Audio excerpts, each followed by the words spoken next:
Hello，我是言论免责权的吴心言。最近我在网络上看到一个说法，就是某些情境喜剧好笑的关键在于背景播放的罐头笑声。其实这个说法在某方面蛮有道理的，因为人本来就容易被其他人的情绪影响到。这个时候我就想到，如果其他种类的剧也加入一些罐头声音，会不会让气氛更有渲染力呢？所以我试着自己制作罐头声音，加在各种类型的剧情当中。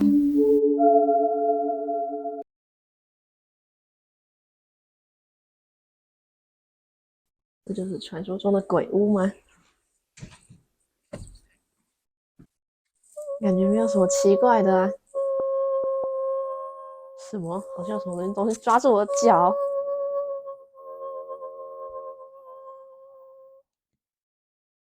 你看，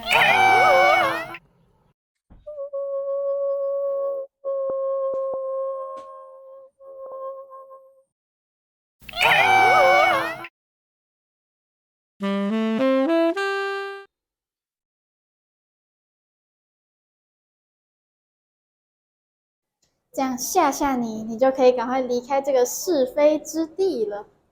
这个声音是朴智秀。You are my destiny, Kune.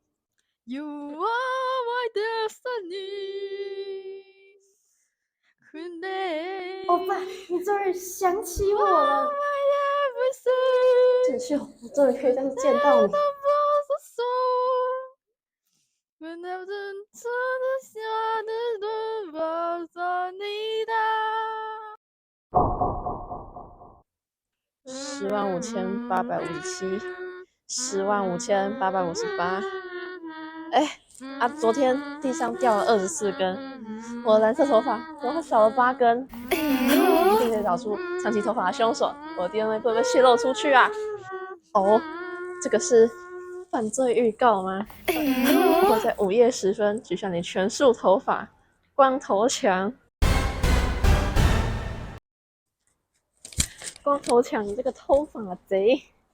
哈，想要你的头发就来抢啊！啊！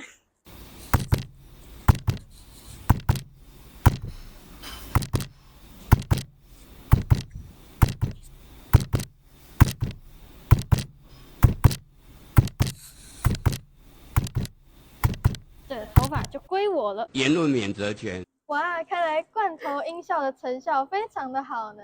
大家也跟我们一起来做罐头音效吧。You can do it！ 耶！